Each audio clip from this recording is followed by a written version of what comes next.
सकते हैं कि सदन में इस वक्त सभी मौजूद हैं। Shrimati Nirmala Sitharaman.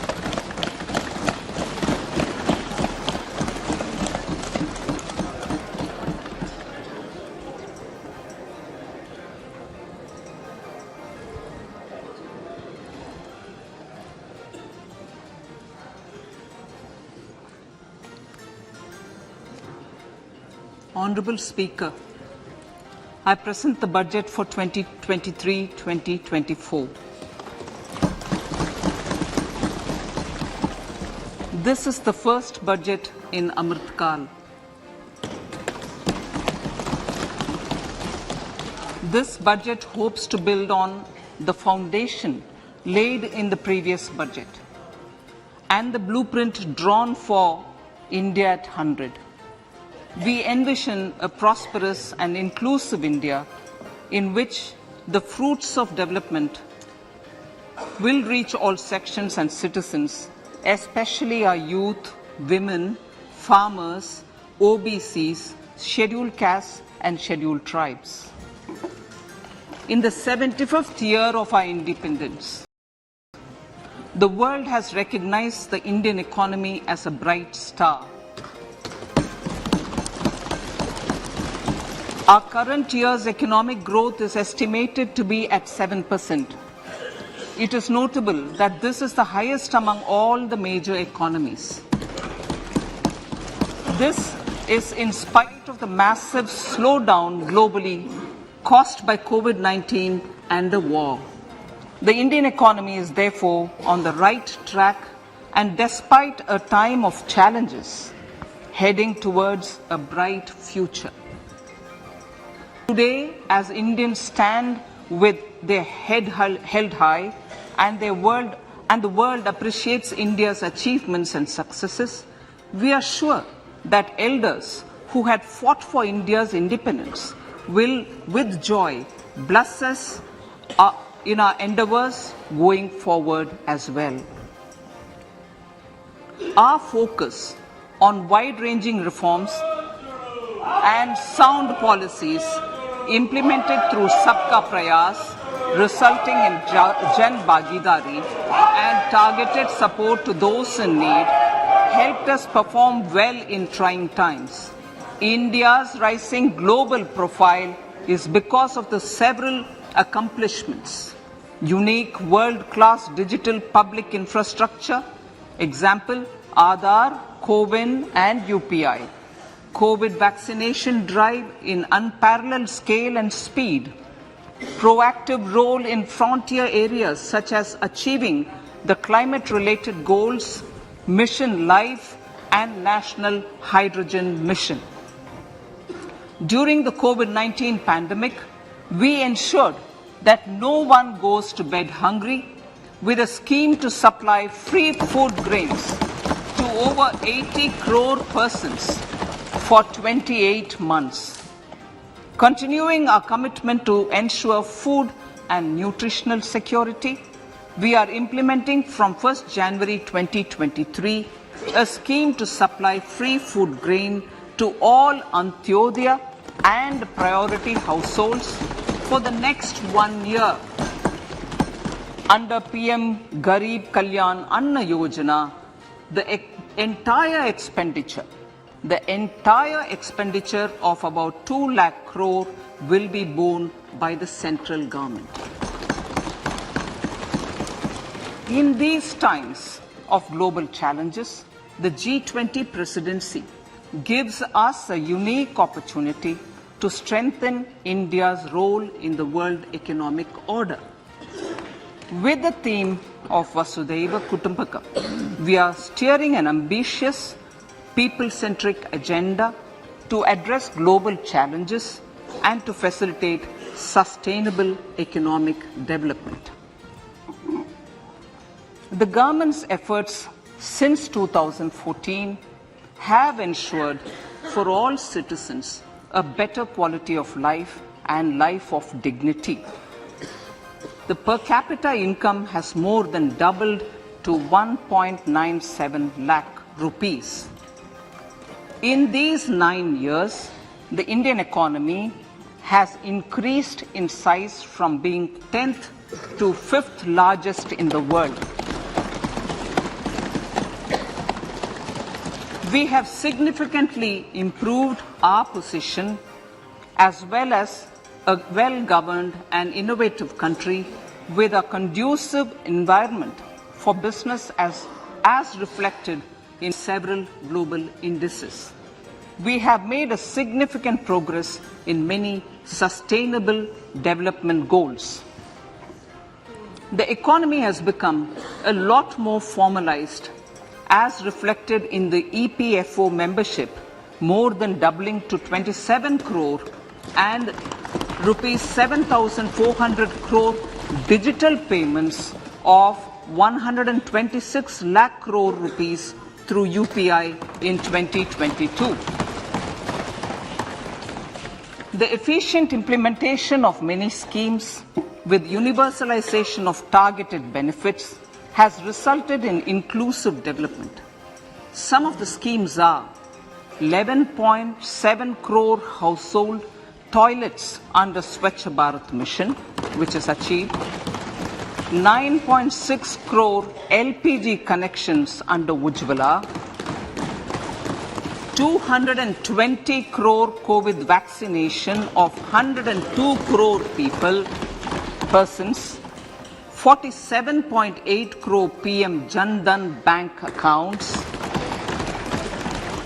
insurance cover for 44.6 crore persons under PM Suraksha Bima and PM Jeevan Jyoti Yojana, and cash transfer of 2.2 lakh crores of rupees to 11.4 crore to over 11.4 crore farmers under PM Kisan Samman Nidhi. Our vision for the Amrit Kal includes technology-driven and knowledge-based economy with strong public finances and a robust financial sector.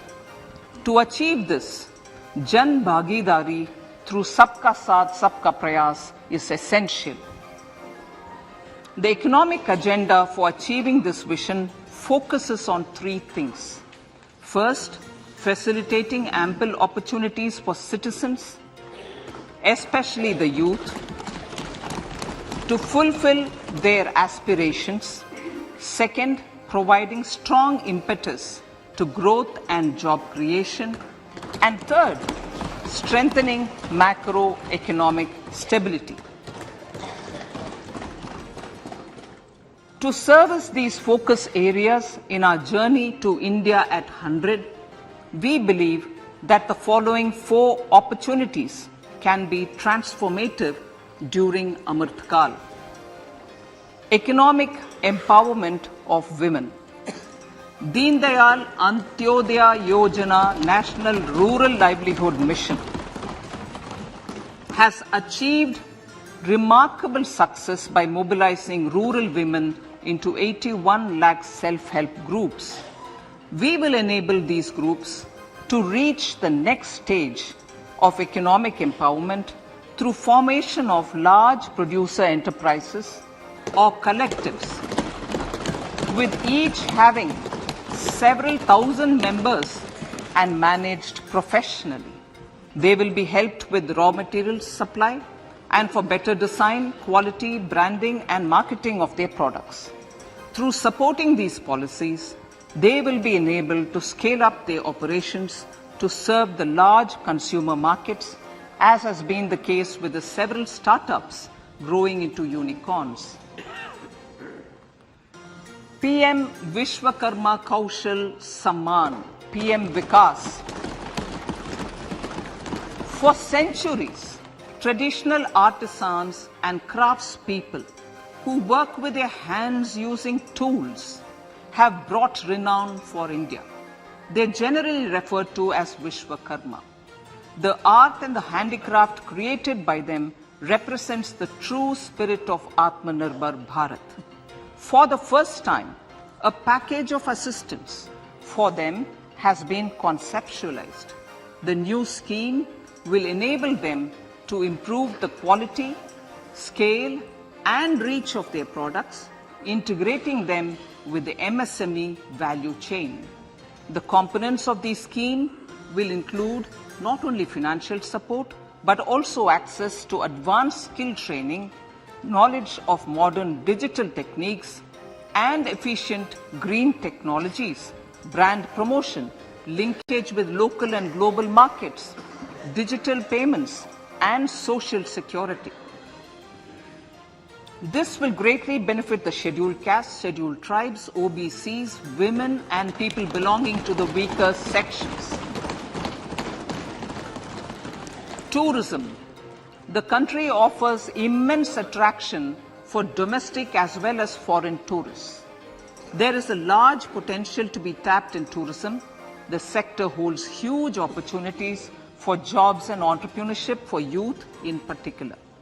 Promotion of tourism will be taken up on mission mode with active participation of states, convergence of government programs, and public-private partnerships.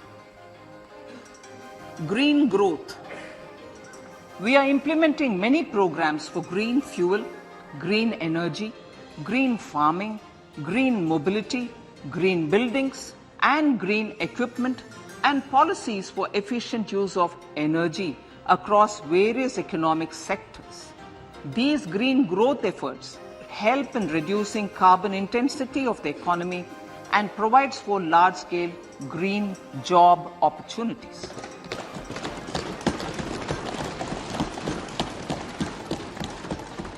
Priorities of this budget. The budget adopts the following 7 priorities. They complement each other and act as the Saptarishi guiding us through the Amritkal. Inclusive development, reaching the last mile, infrastructure and investment, unleashing the potential, green growth, youth power, and financial sector. I now speak on the priority number 1, inclusive development. The government's philosophy of Sabka Saath, Sabka Vikas has facilitated inclusive development covering in specific farmers, women, youth, OBCs, scheduled castes, scheduled tribes, Divyangjan, and economically weaker sections, and overall priority for the underprivileged, Vanchiton ko Variyata.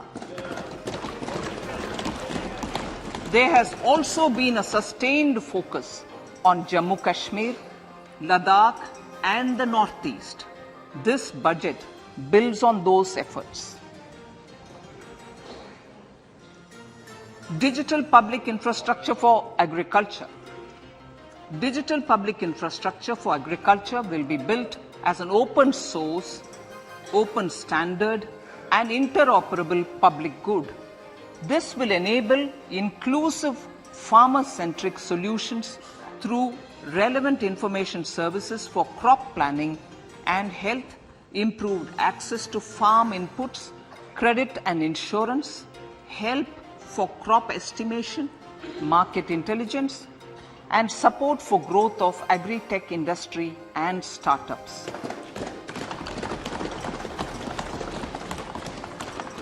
An agriculture accelerator fund. An agriculture accelerator fund will be set up to encourage agri startups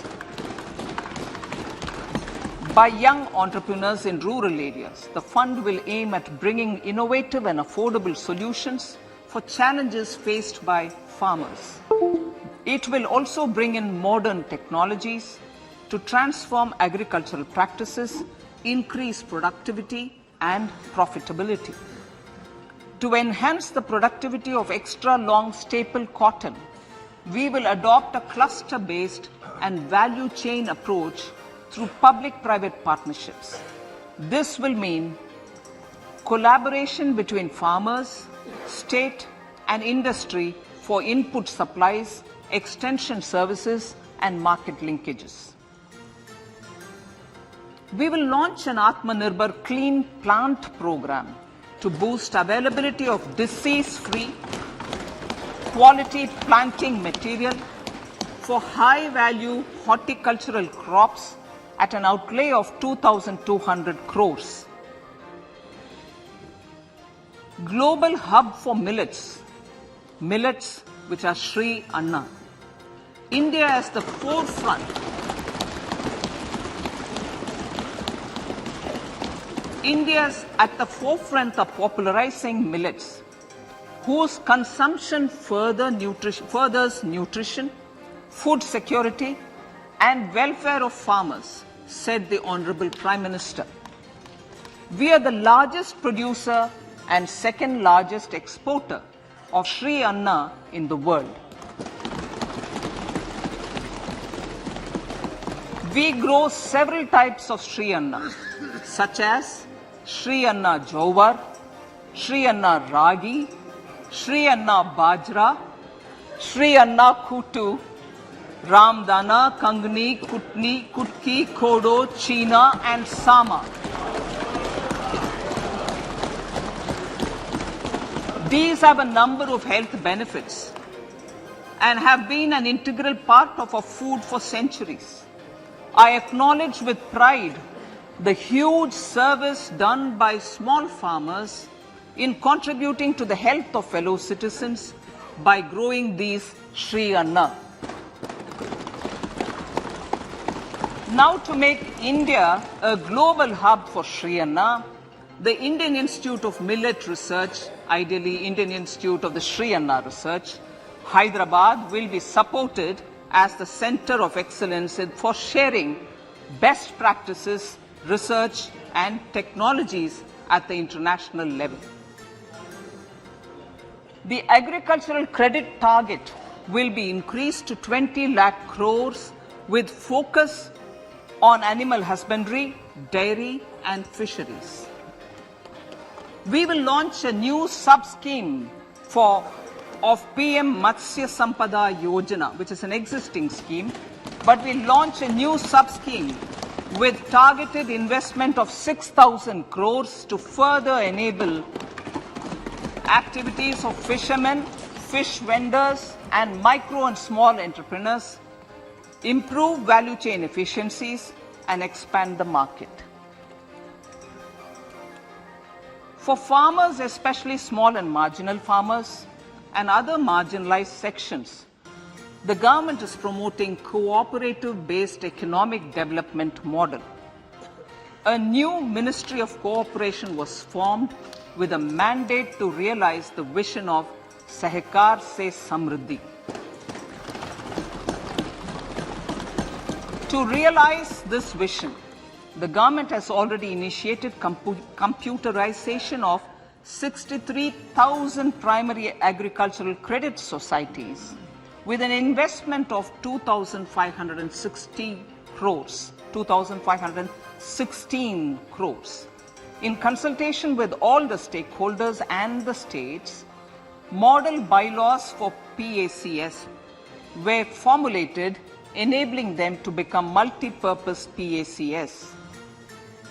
A national cooperative database is being prepared for countrywide mapping of cooperative societies.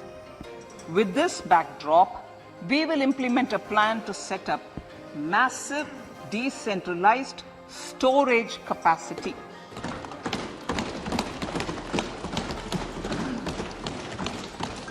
This will help farmers store their produce and realize remunerative prices through sale at appropriate times. The government will also facilitate setting up of a large number of multi-purpose cooperative societies, primary fisheries societies, and dairy cooperative societies in uncovered panchayat and villages in the next 5 years.